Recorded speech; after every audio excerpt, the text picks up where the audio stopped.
Olá, pessoal, vendo aí que tem 3 pessoas, a gente está só esperando dar 12h30 para começar a nossa primeira roda livre da BH em Ciclo, com a Jéssica Lima, mais conhecida como a transportista. Estou só esperando ela entrar aqui. Bom, a gente está só esperando dar 12h30, como eu falei, para começar aqui a nossa primeira roda live da BH em Ciclo, com a Jéssica, mais conhecida como a transportista.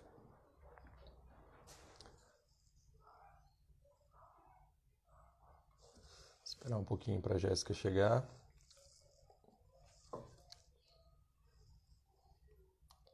Quem tiver. A nossa conversa hoje, como a gente falou aí nas redes sociais da BH em Ciclo, é sobre a conexão que existe entre o momento de pandemia do coronavírus, as cidades e a bicicleta, né? Então a gente quer discutir um pouquinho o que tem sido feito mundo afora e mesmo no Brasil para enfrentar a pandemia a partir de uma lógica da ciclomobilidade ou da mobilidade por bicicleta. Então, para esse debate, a gente chamou a Jéssica Lima, professora, que vai se apresentar, recifense de primeira ordem, uma amigona. A Jéssica deve estar entrando aí já já. A conversa está marcada para 12h30, então ainda faltam 2 minutinhos. Só esperar esses 2 minutinhos e a gente faz o papo de mais ou menos 20 minutos, 20 e poucos minutos, não mais do que isso, porque justamente é a hora do cafezinho, né? Então, ou do almoço. Então, só quem tiver alguma questão sobre alguma coisa do que a gente falar, só botar aí no chat, a gente vai fazer um esforço aqui para ler tudo e anotar. Mas lembrando que essa é a nossa primeira roda live, então tá todo mundo em aprendizado aqui. Esperar a Jéssica, ver se ela deu alguma notícia. Uai, cadê a Jéssica? Cadê a Jéssica? Se porventura o som não estiver saindo, vocês podem dizer aí. Eu, na verdade, posso perguntar, né? O som tá bom aí? Alguém consegue dizer que tá bom ou não tá bom?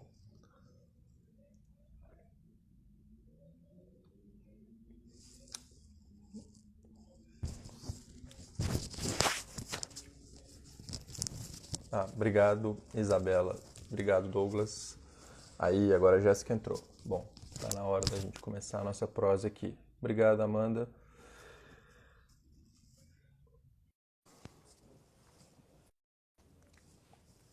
Tem aqui minha colinha pra gente conversar.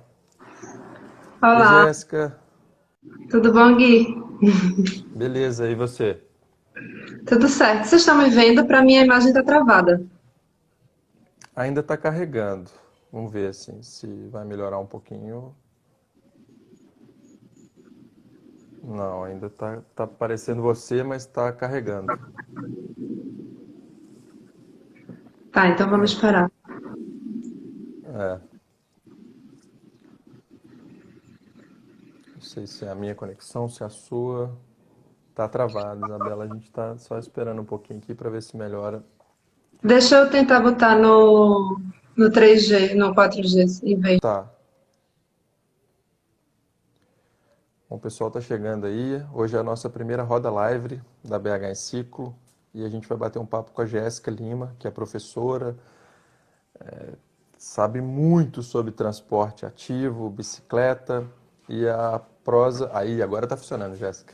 Yes. Agora foi? Foi demais. Então, eu vou dar início aqui à nossa primeira roda live. Obrigado, Jéssica, por ter topado. E vou só apresentar a BH em Ciclo rapidamente, né? A BH em Ciclo é uma associação que esse ano fará 8 anos de atuação em Belo Horizonte e algumas coisas na região metropolitana. E a gente falou, vamos entrar nessa conversa de lives, ver se a gente consegue compartilhar um pouco o conhecimento na hora do almoço, uma coisa mais rápida, né? Para não ficar também muito tempo, para instigar as pessoas a pensarem sobre a mobilidade ativa nesse momento, corona e pós-corona também, né? Porque certamente haverá vida pós-corona. Então, seguindo a sugestão da Marina, que é uma das associadas da BH em Ciclo, que é uma associação, né? A gente vai falar um pouquinho sobre o Pedal no Ar, que o Pedal no Ar é o programa de rádio que a BH em Ciclo tem na Rádio FMG Educativa, uma rádio da Universidade Federal. Toda sexta-feira, às 11 horas da manhã. Então, hoje a gente conversou, Jéssica, com o IEMA, o Instituto Energia e Meio Ambiente, sobre a conexão entre mudança do clima, emissões, mobilidade ativa. Então, eu queria trazer para a gente começar essa conversa, eu te peço para você se apresentar, mas também para já responder como que você tem visto as movimentações nos municípios e mesmo na academia nessa correlação entre mobilidade ativa e emissões de gases de efeito estufa. E já já a gente chega na pandemia. Oi, Gui, tudo bom? Que felicidade estar aqui com você hoje, com todo mundo que está aqui online assistindo. Muito obrigada pelo convite.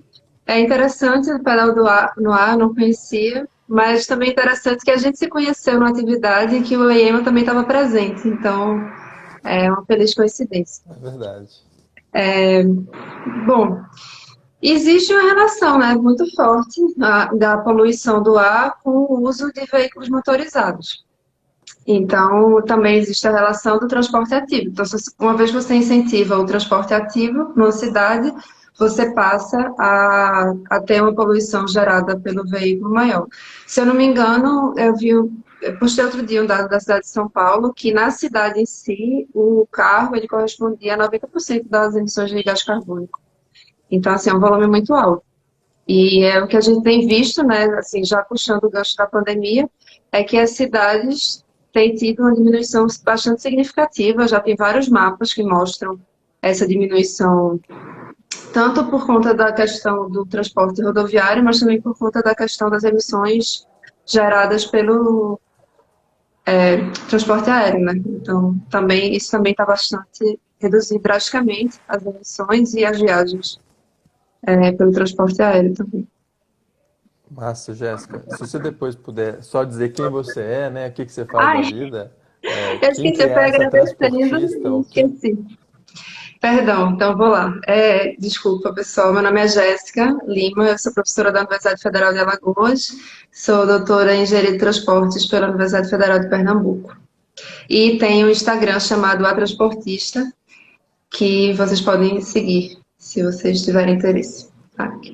Massa. Jéssica, agora vamos entrar nessa discussão entre coronavírus, né, o Covid, que é a doença, cidades e bicicleta. A gente tem visto, mundo afora, uma série de iniciativas de enfrentamento ao corona que envolvem necessariamente a utilização da bicicleta, a ampliação do espaço para a bicicleta. Eu queria, se você tiver uns 2, 3 minutinhos, que você fizesse um panorama geral do que você tem visto, e aí eu comento também um pouco do que a gente tem visto aqui em Belo Horizonte, e depois a gente entra no Brasil. Tá bem. Bom, essa semana, né, saíram várias reportagens, você compartilhou várias, eu também compartilhei algumas, falando sobre o caso de Paris, onde a prefeita Anne Hidalgo, que estava em processo de reeleição agora em março, mas foi suspenso por conta do Covid-19, justamente, ela anunciou uma série de medidas, entre elas a criação de um ROE. ROE é o Sistema de Transporte Público de Massa de Paris, que engloba tanto, que atinge como se fosse um sistema de trens equivalente para São Paulo. Eu não sei como é que funciona bem em BH. Em Recife só tem o metrô e tem o VLT. Bom, mas aqui abrange a região metropolitana de Paris. Então, ela quer fazer o equivalente a esse sistema de massa de região metropolitana para bicicletas. Ela também anunciou o fechamento da Rue de Rivoli, que bom, alguns artigos estavam comparando a Oxford Street em Londres ou a Broadway em Nova York. Né? Se a gente trouxer aqui, para Marcel é um pouco difícil, mas eu diria que seria mais ou menos o equivalente à Amélia Rosa. Aí em BH eu não sei qual seria o equivalente da Rue de Rivoli. Eu não conheço tão bem BH Olha, eu acho assim. que seria a Rua da Bahia. A Rua da Rua da Bahia. Bahia, para quem é de Belo Horizonte, é uma rua que tem altíssimo trânsito de automóveis, mas também de motocicletas e ônibus. Muitos ônibus sobem ela. Eu vou me permitir, Jéssica, discordar de você só uma coisinha, porque o que a Anne Hidalgo, que é a prefeita de Paris, vai fazer é abrir a Rua de Rivoli, né? A rua hoje ela é Sim, fechada pelos carros para as pessoas, né? E a gente brinca, né, da dialética entre abrir e fechar, mas é importante a gente pensar o quanto as nossas cidades são fechadas hoje, né, para um trânsito automotorizado e como a gente tem essa latência de abri-las. E aí tentando fazer as conexões entre possibilidade de oferta, né, e momento, eu me recordo em Belo Horizonte, quando da crise dos caminhoneiros, em que teve aquele lockdown dos caminhões e os petróleos não chegaram, né, nos postos de gasolina, o número de ciclistas em Belo Horizonte aumentou em uma semana 70%. E a gente tem como medir isso, felizmente, porque tinha um contador de ciclistas na cidade, hoje ele está parado, mas naquela época, em um domingo, por exemplo, aumentou mais de 100%. Então, isso mostra que existe uma demanda reprimida em Belo Horizonte para a utilização da bicicleta. E como que você tem visto, Jéssica, essa demanda reprimida, quer seja no Brasil, quer seja na América Latina, né, que é uma correlação mais direta com nossas cidades brasileiras, quer seja num contexto europeu, estadunidense? Bom, eu acho que você tem toda a razão. Primeiro, Opa, acho que desculpa. caiu teu celular. Pode ir. Posso, tá bom. Eu acho que você tem toda a razão. Peço desculpas pela minha terminologia. Eu concordo. Eu acho Ah, que que isso. abrir faz muito mais sentido. Abrir para as pessoas e fechar para os carros. Acho que o básico que a gente precisa entender é que a bicicleta e o transporte ativo, eles precisam de infraestrutura dedicada. Então, se você não pode dizer, existe, uma pesquisa origem e destino e diz, só tem 3% de ciclista, só tem 5% de ciclista. Os brasileiros não querem usar a bicicleta. Não é isso.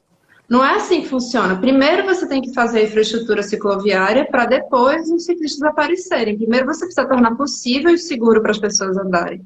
Claro que vão ter pessoas como você e como vários ativistas que eu conheço, primordialmente do sexo masculino, que eu acho que também tem uma questão de gênero aí, que enfrentam e vão e realmente, mas aí é realmente um ativismo, assim, para as pessoas, para você ter um nível de adesão, como você tem na Dinamarca, como você tem na Holanda, de 40% das pessoas andando de bicicleta, você precisa prover infraestrutura cicloviária de forma que as pessoas se sintam seguras.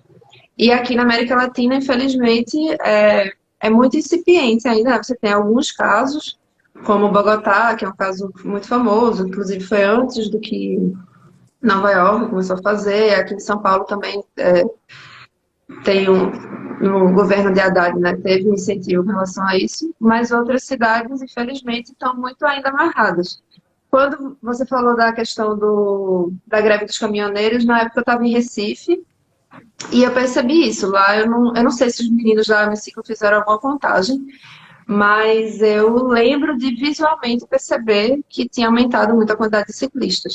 Algo que eu não tenho visto agora, e eu acredito que isso seja também porque as pessoas estão muito amedrontadas. Então as pessoas elas não querem se expor de forma nenhuma, e o carro é uma forma de dizer, não, isso aqui é minha cápsula, eu estou na cápsula. Eu acho que as pessoas ainda estão enxergando a... Bom, e também porque agora não tem a restrição da gasolina, né?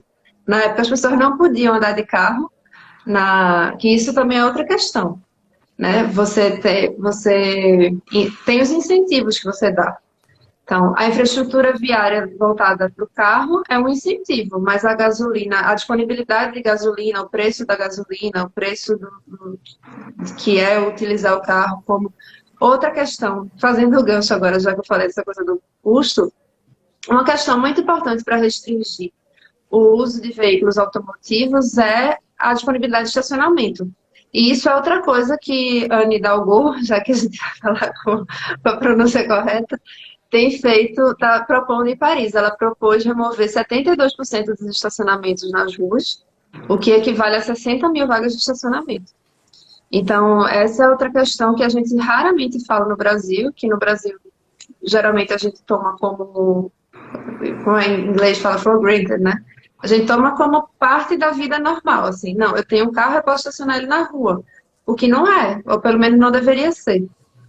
E, e é outro viés que eu acho que precisa ser abordado e atacado talvez nesse momento, né, de Covid. Mas acho que a gente ainda vai nessa parte. Jéssica, você trouxe alguns assuntos que foram bem interessantes e uma coisa que você falou e que me deixou bastante empolgado para onde a nossa conversa pode seguir é quem pedala hoje no Brasil e quem pedalaria em determinadas condições. E eu acho que você, como uma pessoa da academia, tem os dados como um bom aliado. E na minha leitura, eles também têm que ser um bom aliado. Existe uma pesquisa que foi feita inicialmente em Portland, nos Estados Unidos, que mostra que 1% das pessoas de Portland pedalariam sob qualquer condição. 6% pedalariam com uma mínima condição. 33% não pedalariam de jeito nenhum, em nenhuma circunstância. Isso num contexto supermotorizado. Só que tem uma parcela de mais de 60% da população que pedalaria se tivesse uma boa condição. Isso quer dizer ter boas políticas de incentivo ao uso da bicicleta, ter uma boa estrutura cicloviária. E aí, quando a gente fala de Portland, né, que hoje é uma referência estadunidense para a utilização da bicicleta, para a política da bicicleta, a gente pode dizer, ah, não, mas Portland está em outro patamar. Aí uma pesquisadora como você, ela fez essa pesquisa para as outras 50 regiões metropolitanas dos Estados Unidos. E o resultado foi muito parecido. Um pouquinho para mais aqui, um pouquinho para mais ali, sempre com mais de 60% da população dizendo eu pedalaria se houvesse uma condição. E aí, tentando fazer um gancho, né, com esse... O que é essa condição? Me parece que hoje a gente tem uma boa referência no Brasil, que é a cidade de Fortaleza, que tem... antes de Covid, muito antes do Covid, feito um trabalho completamente inédito no Brasil. Se comparado com São Paulo, eu ainda acho que é inédito, eu acho que é melhor, é mais potente do que São Paulo, de incentivo ao uso da bicicleta em várias vertentes, não somente da implantação da infraestrutura, né? Tem a coisa da integração modal, que é fundamental, tem uma discussão de gênero que se permeia por ali, tem um outro aspecto que eu acho que é fundamental e eu queria que você comentasse sobre isso, que é a regulamentação dos aplicativos de transporte. Fortaleza, a prefeitura, mandou uma lei para a Câmara que dizia que os aplicativos de transporte tinham que dar 2% da renda bruta deles, né, da receita bruta, para voltar ao investimento em mobilidade urbana. Porque nada mais justo que essas empresas, né, Uber, 99, que utilizam um sistema viário de graça, que está instalado, né, a rua está ali, elas utilizam de graça e elas não dão nenhuma contrapartida para a prefeitura. Elas não geram um imposto significativo para o município onde elas estão. Então eu queria que você comentasse um pouquinho sobre isso e a gente entra no Covid a partir dos entregadores. Amém. Não, com certeza. Desculpa, eu esqueci de falar de Fortaleza, mas de fato, Fortaleza tem apresentado, né, inclusive com a junção com os coletivos de bicicleta, né? Se eu não me engano, foi isso que aconteceu lá.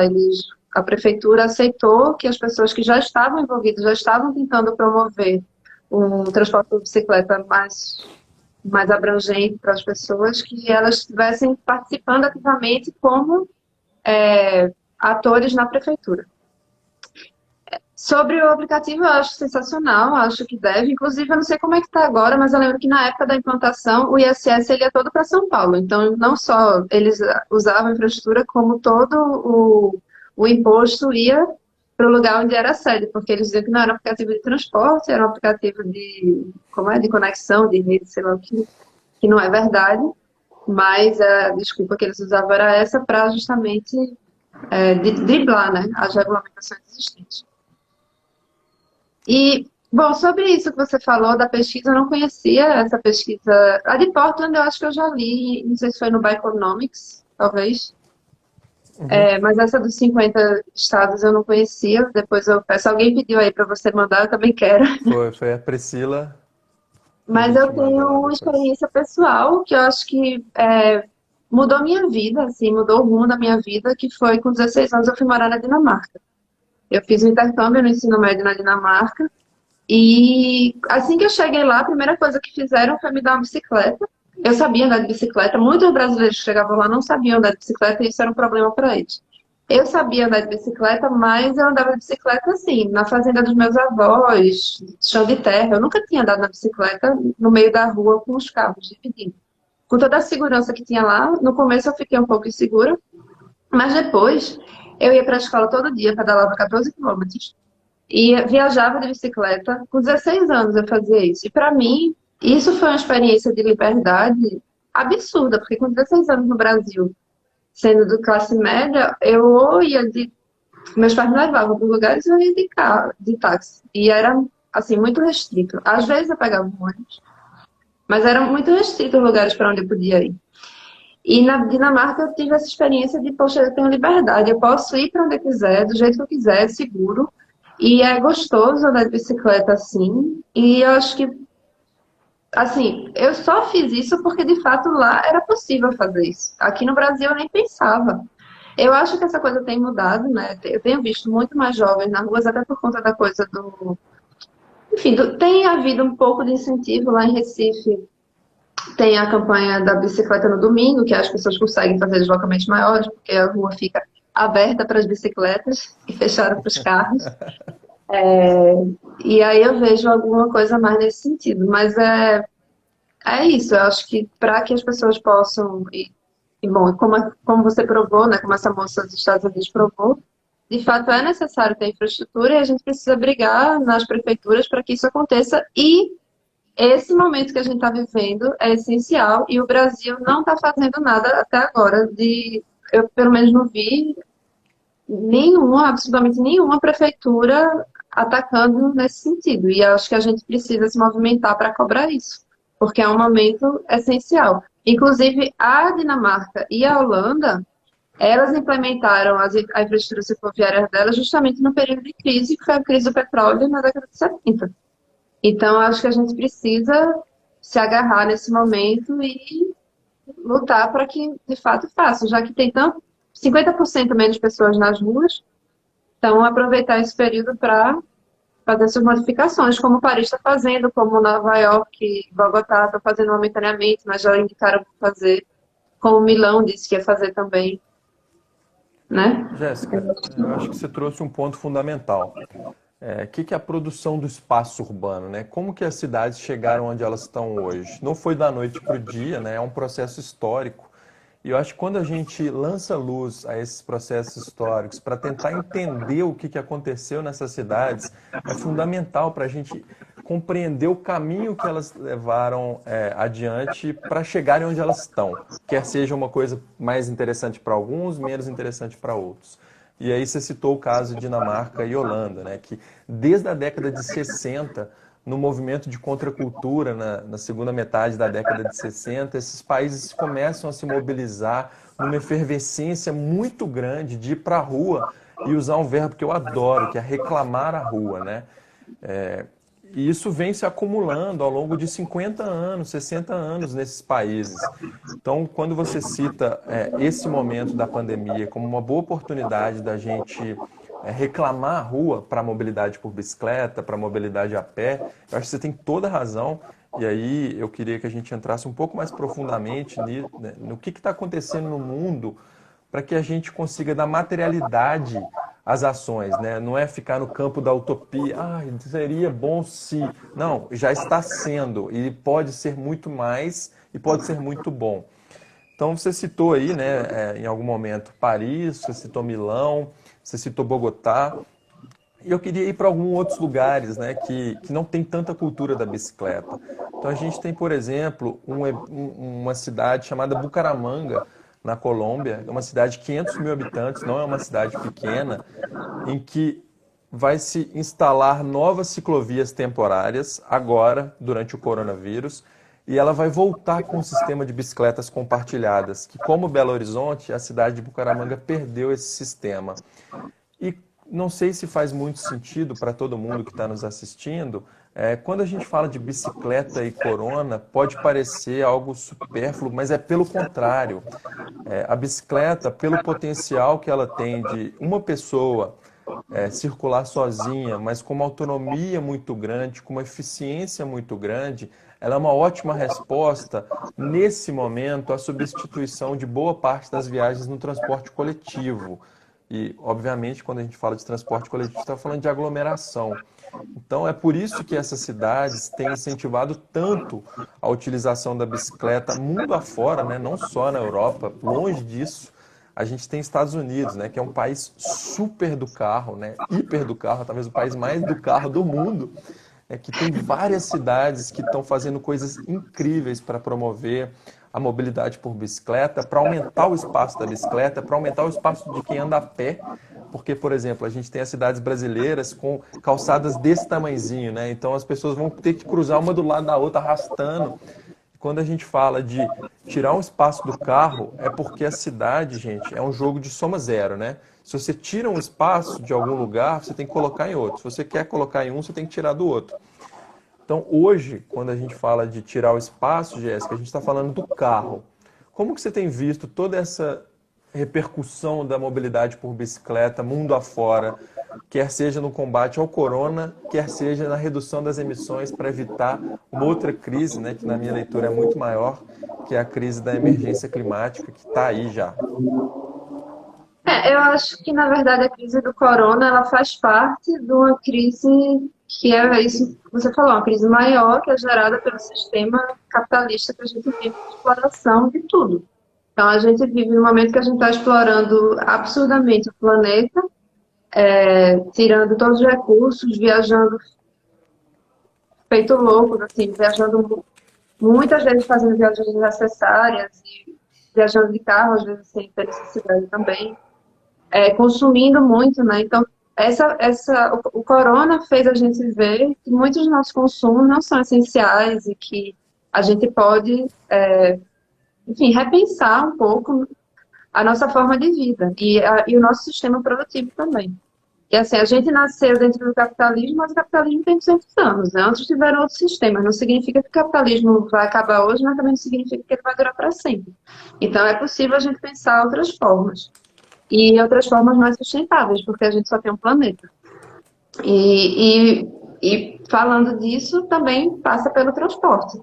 Então, se a gente...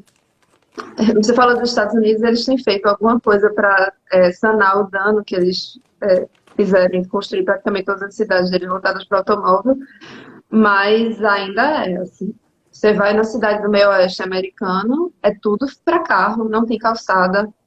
Você vê alguns poucos exemplos positivos de fato, você tem ali São Francisco, Portland, Nova York agora, mas o grosso norte-americano é totalmente voltado para o uso do carro, com os carros gigantes, aquelas rodas maior do que você, que é maior do que eu. Uma roda. E assim, precisa mudar. Você não pode ter um carro de 1 tonelada transportando uma pessoa de 70 quilos e achar que isso é uma máquina eficiente. Que máquina eficiência é essa? Que eficiência de 10% é boa numa máquina em que planeta? Não é. Não pode ser. Então, a gente precisa entender que esse modelo não é sustentável, precisa pensar em novos modelos para a gente se deslocar. E você falou do espaço, é interessante, inclusive notar o caso das cidades norte-americanas, porque tem aquele exemplo famoso em que se compara Atlanta e Barcelona, né, que são cidades que têm a mesma... Na época que fizeram a comparação, tinha mais ou menos a mesma quantidade de pessoas, se eu não me engano era perto de 8 milhões, e... Não tenho certeza. Acho que menos. 3 milhões. Acho que era 2,8 milhões, eu cortei o 2. Bom, mas que era isso. Atlanta era 8 vezes maior territorialmente do que Barcelona. A população, eu não lembro quanto era, mas a proporção territorial de Barcelona para Atlanta era de 8 vezes. E isso faz com que as pessoas, de fato, precisem usar meios motorizados de transporte. Inclusive, eu estava lendo agora sobre Paris e uma das coisas que essa prefeita Anne Hidalgo está fazendo para tentar incentivar a diminuição do uso veicular é fazer com que ela chama de bairros de 15 minutos, em que você consegue ter acesso a todas as coisas que você precisaria em 15 minutos. E, de fato, Paris já é muito assim. Já tem uma oferta muito grande de supermercados e, enfim, tudo, porque a cidade toda é quase de uso misto. Então, você tem as residências na parte superior e na parte inferior você tem áreas comerciais, algo que no Brasil a gente vê muito pouco. Acho que no Rio tem alguma coisa, mas aqui, por exemplo, no Nordeste é raro você ver prédios de uso misto. E, e é, é isso, a gente precisa pensar, como você falou, precisa ser uma política e precisa ser uma política de Estado. Ela precisa ser uma política contínua, né? Copenhague, ela criou o finger planning dela, que era a expansão do transporte nos eixos, nos 5 eixos, e na década de 60. E na década de 60 eles disseram, olha, a gente tem hoje essa quantidade de carros e a gente vai manter essa quantidade de carros, porque a gente acredita que essa é a quantidade de carros que a gente consegue suportar. A gente não vai crescer. Então, eles não têm. Eles mantiveram a mesma quantidade de carros, só que ela foi decrescendo no percentual da escolha modal dos usuários. Então, hoje eles têm 40% de uso de bicicleta, na média, né? No verão é um pouco mais, no inverno é um Uhum. pouco menos. Mas o uso do carro se manteve em números absolutos igual. Esse era o planejamento deles, que eles vêm mantendo há 70 anos. Jéssica, Então, só uma coisinha. Você tem hora fácil aí? Porque eu tô sem relógio, eu não sei que horas são. Não sei deixa quanto eu tempo a ver. gente está conversando aqui, a prosa tá boa. Eu também não sei. Uma hora, faz meia hora que a gente está conversando. Ah, então acho que a gente pode ir encerrando, só para não ficar muito grande, né? A gente tinha combinado aí máximo 25 minutos, então já passou um pouquinho. Eu queria que você falasse aí umas considerações finais, eu faço aqui e a gente encerra esse papo, por gentileza. Tá bem. Não, eu acho que eu já falei, assim, a maior parte das coisas. Bom, uma última coisa que eu anotei que eu acho importante falar é que, se nada for feito, o que a gente vai ter é o que aconteceu em Wuhan, que foi o que eu coloquei aqui no Instagram também, das intenções de compra de carro. Então, se nada for feito, as intenções de compra de carro vão subir. Se as pessoas vão conseguir ou não comprar carros, não se sabe, porque as pessoas, enfim, está uma crise, as pessoas não consigam. Mas a intenção de compra, quando elas conseguirem, elas vão querer comprar o carro, porque elas estão aterrorizadas sem querer usar o transporte público. Hoje no Brasil, o Brasil é um país de transporte por ônibus, primordialmente. Assim, a maior parte das grandes cidades brasileiras tem mais de 50% de pessoas se deslocando por ônibus. Então, se você considera que essas pessoas, e que essas cidades já estão um caos hoje, por conta dos automóveis, mesmo tendo em torno. Recife é em torno de 20%, acho que Marcel também, não sei quanto está em BH, mas eu acredito que gira em torno disso também. Se 20% das pessoas usando automóvel já produz o caos que produz, imagina se esse número aumentar para 50%. Ninguém vai conseguir se mexer. Então, a gente precisa pensar hoje a política pública de transporte para o mundo que a gente vai ter quando houver a reabertura, que não vai ser mais o mundo que a gente tinha antes. As pessoas elas não vão mais querer usar o transporte público, a gente está vindo decréscimo de até 92%, como é o caso de Nova York, no uso do transporte público. E é uma oportunidade para incentivar o uso da bicicleta. Eu acho que é basicamente a única oportunidade que a gente tem é usar a bicicleta, porque o transporte público com aglomeração vai ser complicado. Assim, como é que você vai fazer? Um ônibus que via hiperlotado, agora você tem que colocar uma pessoa numa cadeira e uma pessoa em outra. Assim, pulando cadeiras para não ter aglomeração. Então, é isso. Assim, acho que a gente precisa tentar entender que existe um problema, a normalidade já se alterou e que precisa ver como vai tratar essa questão da explosão do uso do carro, tentar reverter ela para ser uma explosão do uso da bicicleta e não do carro. E é isso. Bom, Muito obrigada, valeu, Gui.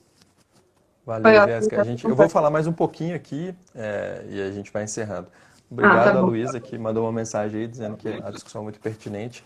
Vou fazer alguns comentários, Jéssica, com base no que você falou, mas vou citar aqui 4 fontes de informação sobre mobilidade que a gente tem em qualquer lugar, né?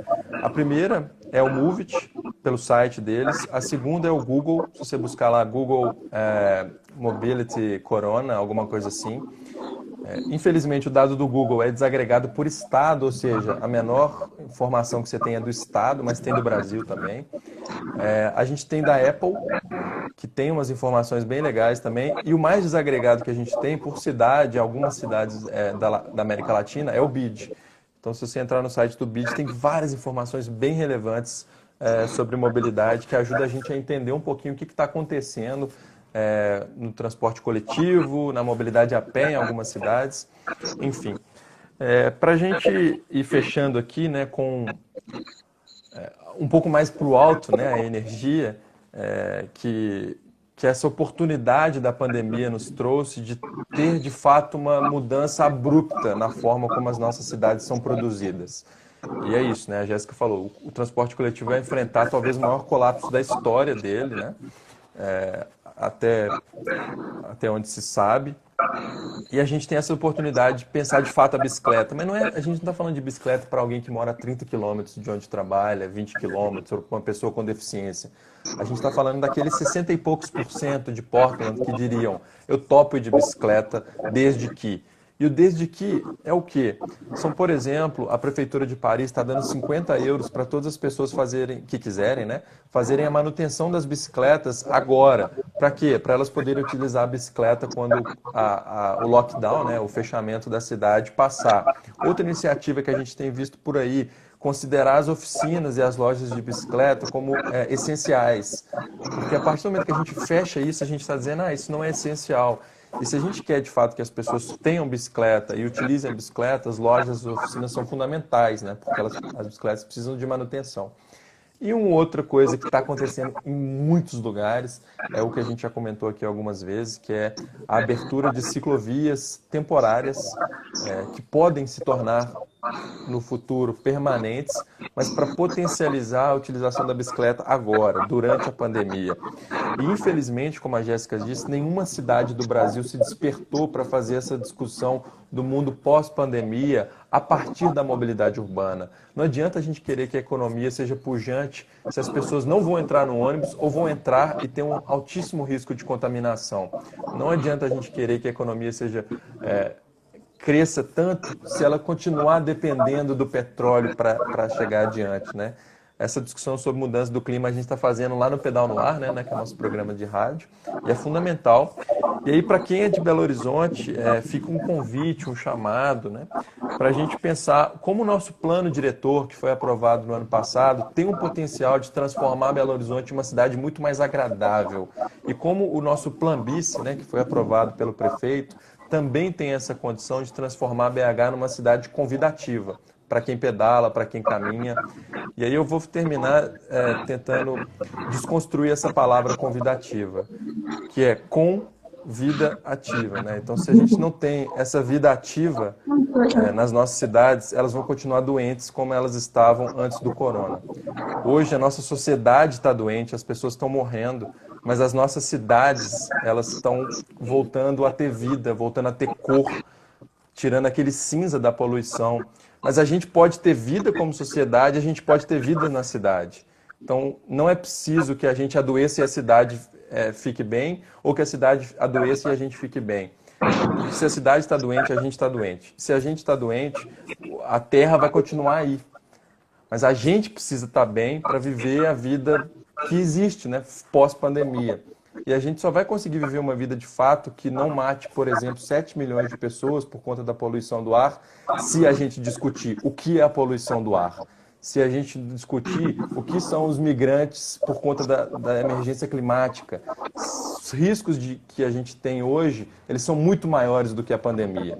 E não existe mais tempo para a gente reagir. É agora. É agora ou as nossas gerações futuras, né? E aí um apelo às mães e pais que têm filhos. Seus filhos vão sofrer muito mais do que a gente está sofrendo agora durante a pandemia. Então fica aí um convite para a gente ter essas cidades com vida ativa. Jéssica, te agradeço imensamente por participar aqui da nossa live experimental, Roda Livre. Obrigado para todo mundo que assistiu. Uma pessoa ali perguntou se a gente tem contato com o Calil. Com o Calil não, né? A gente tem contato com a Prefeitura de Belo Horizonte, né?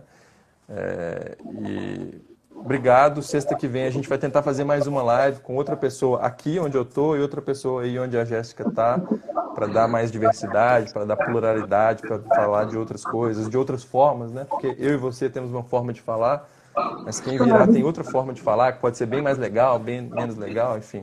Obrigado, Jéssica. Obrigada por seguir. Semana que vem eu vou assistir a live que estará aqui nesse lugar. Tá bom? Fica um convite aí para todo mundo para a nossa live e para ouvir também o nosso Pedal no Ar, que tem uma boa discussão há quase 2 anos de Pedal no Ar já, que eu e a Jéssica de Almeida fazemos representando a BH em Ciclo. Valeu, gente. Gui, tem Pedal no Ar no podcast? Tem no Spotify e no SoundCloud. Tá, Tá vou lá, procurar lá todos os então. programas. Tá bom, Feliz Dia ótimo. do Trabalhador para todas e todos nós. Agora eu vou descansar. Tchau, tchau. Tchau.